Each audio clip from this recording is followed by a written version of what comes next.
Hey there everybody, this is Victoria from Eternal Athena Tarot, and today I wanted to make a video about how we can use tarot to stimulate our creative imaginations.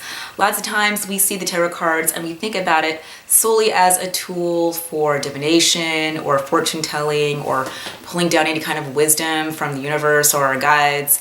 But tarot is a much more versatile tool, and we can use it for multiple purposes. And today I want to talk about how we can use tarot to stimulate ideas for creative writing.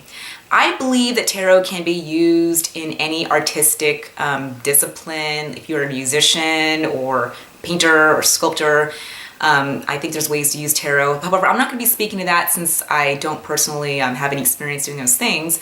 However, tarot can be used as a tool for creative writing, which is something that I do a lot and I very much enjoy. So we're going to be talking about that today, especially how to create characters or get ideas for characters to write into our narratives. Now, a really good book for those of you who are also writers and want to learn more about this. This is the only book that I'm aware of that exists so far to show people how you can do this and do this step by step. Tarot for Writers by Corinne Kenner. This is a book that I got about a year ago or maybe a little bit over that, and I have been reading it, and I think it's a really good step-by-step guide to for anybody who is new to writing a book, is not as familiar with this process, or you haven't taken a formal writing class. Like I haven't taken a formal writing class, although I did study literature and English when I was in college, but I feel like that's not enough. But just because you read lots of novels does not mean you know how to write a novel. And I think that this is a really great guide for those of you who are into the tarot cards and want to use the tarot cards to stimulate your writing practice. I definitely suggest getting this book. And for those of you writers who are not familiar with tarot cards and the traditional meanings attached to each tarot card, you don't need to know that in order to use tarot for your writing. But if you do want to learn more about that, she also includes a really good section of definitions for each of those cards for those of you who are not as familiar. However, I believe that you can use the cards by just looking at their images and feeling what emotions those cards evoke in you and putting that down on paper, and that's what we're going to go over today. So I want to talk about how I created my protagonist and how I am going to create my antagonist as well as a foil, like a sidekick for my protagonist, using tarot. And I went ahead and shuffled my deck and pulled these cards ahead of time because I did write a blog piece on this, which you can check out down below. I put the link down below if you want a written version of this video. But I know for most people, maybe this is just me, but whenever I have a story that I'm thinking about writing, I tend to have a pretty good idea of who these characters are. But sometimes there are certain characters who, I'm not quite sure what to do. So I think that if you're in that situation, a good first step is to simply pull one tarot card for every character that you want to include in your story. Look at the image and, grab your journal, grab your pen, grab a mug of tea, and simply write down in that journal what ideas come to mind that can help you flesh out this character and develop this person's personality. Whenever we are writing stories, we want to make our characters as multifaceted and complex and interesting as possible, because it's really the characters, right, that grab us in a story. We identify with these characters, they reveal some universal truth about our lives and who we are. And so people are complex. People are very complex. So we want to make our characters as complex as we see real people in our lives. I think tarot is a great tool to get us there, especially for those of you who adhere to like the Jungian school of tarot. Each tarot card, especially in the major arcana, represents an archetypical experience that's universal to all human experience. So for example, the hangman could be about, a character who makes a sacrifice, or somebody who gives up something for the greater good, or somebody who is very spiritual and is maybe in a state of suspense or stagnation, but in the meantime they're learning more about themselves and their relationship to God. Or we could think about a character who's very sunny, looking at the sun, and someone who brightens up a room every time he or she walks in, or someone who is maybe very on the shadow side, egomaniacal and very into themselves. Tarot mirrors life, which is why it's a wonderful tool to use when you're writing about life or any kind of story, which is in essence a commentary on the human condition. So tarot, definitely use it. So today I'm going to be working with the Morgan Greer deck. I just wanted to put that out there. And for the characters I'm going to be discussing today, I went ahead and pulled 3 cards ahead of time so that I wouldn't be shuffling today. And I've already jotted down a few thoughts on what I think this may speak to. But first I want to talk about creating your protagonist. Now your protagonist is basically the main character of your story. We want to make this person, of all the characters we're going to create a lot of characters, like up to like 20, 30, maybe even 30 characters per book or story that you're writing. And this also includes like little stock characters or supporting characters. We want to make them interesting too, but we want to spend a lot of time developing our protagonist, since that's our main character, as well as our antagonist, who is the character who opposes our protagonist in some way, like a villain or an enemy. Just to give you some background, I am currently working on a murder mystery whodunit novel in like the Agatha Christie style of writing. She was one of my favorite writers growing up, and all throughout my life I've always dreamed of writing a book kind of like that. And so my book does not take place in England, it takes place in Los Angeles, and my protagonist is a tarot card reader, 30-something tarot card reader, who finds herself being asked out on a date to a movie premiere by one of her handsome actor clients. And during the course of this movie premiere, her date is murdered, and she is the #1 suspect for this murder, and she has to spend the rest of the story clearing her name. So my protagonist, I pulled 3 cards, one for each character. I pulled a card for my protagonist. My protagonist is the Tower.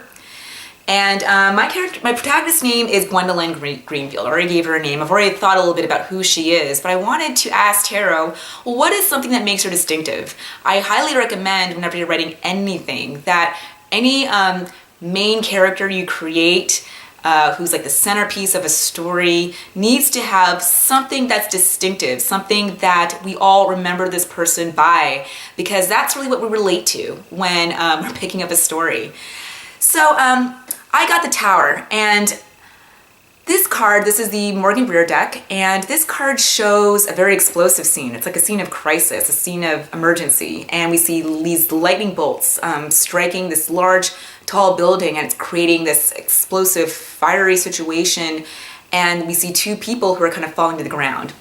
Now the Tower is by definition a card that more traditionally speaks to the crumbling of foundations. Anything in our lives that we have created that's false, that does not serve us, is going to be taken away from us eventually by an act of God, which we kind of see in these thunderbolts or these lightning bolts coming down from the sky. So, and what we see underneath the Tower is like the truth of who we are, or what something else really is beyond this false structure that is coming down. So I thought this was kind of a perfect card to pull. By the way, I pulled these cards randomly. They did not come out. I did not purposely pull these cards for my character. They just came out randomly. But if you want, you could also just choose cards, select them on your own if you want, to help you, develop an idea, but, I did this randomly. So for the Tower, I kind of see this as speaking to my character of Gwendolyn, who is my main character in the book, my protagonist. So since this describes, or we see a very fiery scene here, I kind of gave Gwendolyn a very explosive personality. And sometimes I like to incorporate astrology as well. The Tower is ruled by Mars, so I went ahead and made my character an Aries. So she has a lot of Aryan characteristics. For example, she is very explosive. She has a hot temper. If you piss her off, she will blow up. But, she forgets it right away, and it's all good after a while, after she calms down. I gave her some red hair, since that's what the fire, coming out of the tower made me think of. We can use tarot cards to give our characters either personality characteristics or also physical characteristics, because that, sometimes especially in fiction, we can have our characters manifest their inner personality through their outer selves. So her fiery personality is kind of mirrored by her fiery hair. And she's also someone who's good in dealing with crises. So when we're introduced to Gwendolyn, she's stuck in the middle of this crisis, right? There's this murder that goes down at this movie premiere, and she is going to be the one to solve it, because if she doesn't, the LAPD are going to nab her for a murder that she did not commit. So for the tower, what else can we get from this? We also see two people who are falling from the tower into the ground. So she is also somebody who is a rescuer. Even though she has her shadows, she's kind of fiery, she can get angry quite easily. She's also at heart a good person, and she's out there to help, and she's good in an emergency, which is what I see in this card. So that's the card. I'm just pulling one card for now to define her essence, and in a future video I'm going to show you guys how you can break characters down and pull subsequent cards to really create a multifaceted personality out of this fictional character that you're creating. So that's Gwendolyn.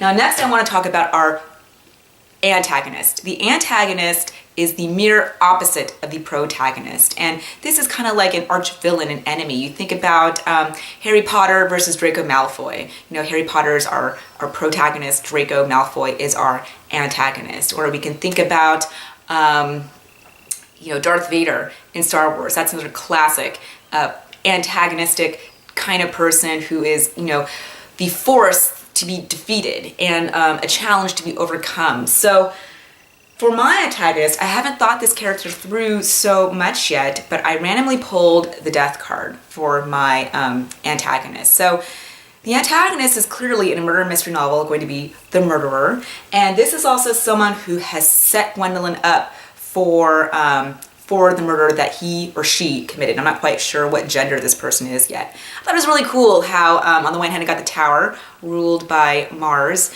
and the death card is actually ruled by Scorpio. In the Golden Dawn rules of tarot, they gave each of these cards an astrological correspondence. So I thought this is really appropriate to describe a murder, right? Because a murderer is the taker of lives. In this card, we see the Grim Reaper holding a scythe. This kind of gave me the idea, well, maybe the way this murder is committed is by some kind of sharp object that cuts, like a knife or a blade. I might write that into my story. And he's taking the life of a white rose. White in tarot is a symbol of our innocence or purity.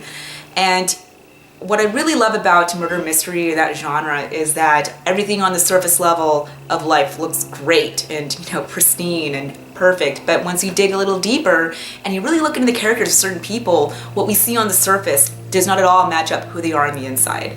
So this death character, or this my antagonist, is someone who's a taker of lives. But beyond that, I use this card to describe my antagonist's personality.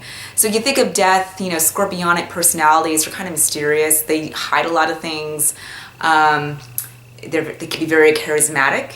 But on the other hand, there's always this mask, that we all have a mask, we all have a persona.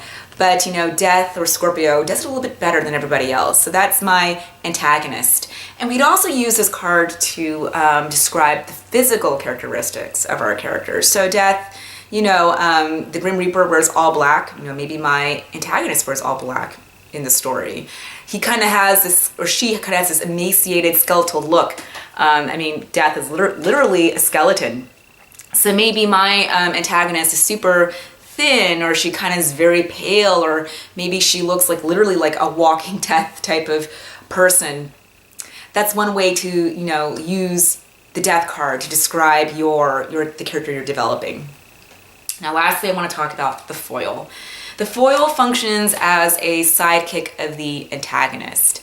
And the purpose of the foil is that the personality characteristics in some way highlight the characteristics of the protagonist to make them a little bit more interesting. So we see the strengths and the weaknesses of our protagonist via the foil, the sidekick, who is like a supporting person, or who's always there to help the protagonist along. I read a lot of Agatha Christie novels, so we can think about Captain Hastings to Hercule Poirot. Captain Hastings was someone who was Hercule Poirot's best friend. He's there in every single story. He's kind of there to assist, and Hastings' personality kind of like, acts as a mirror to Hercule Poirot's character. And actually, so does the antagonist. The antagonist is usually a direct mirror. We can kind of think of the antagonist as a character who, imagine the protagonist, if they went off on the dark path, so to speak, what would that person be like? So I think I mentioned Harry Potter and Draco Malfoy. Harry Potter is like the good person, Draco is like the bad person. They have, sounds simplistic, but that's how we create stories sometimes. And we can make them a little bit more, multi-layered, but Draco is a darker version of Harry Potter. Going back to my foil. So the foil is the kind of like the best friend or the sidekick. And for Gwendolyn, I'm not sure if I have a name for her best friend yet, but I pulled a card for Gwendolyn's foil and I got the Five of Wands. So traditionally, the Five of Wands is about competition. We see in this card, there are like 5 arms here and they're all holding sticks. So this is a scene of fighting, and there's like a struggle going on of some sort. And whenever I see this card next to the Tower card, I tend to think of these cards as going hand in hand. One, they're both fire cards, but also I feel like this is the action that sort of stimulates and drives this Tower card.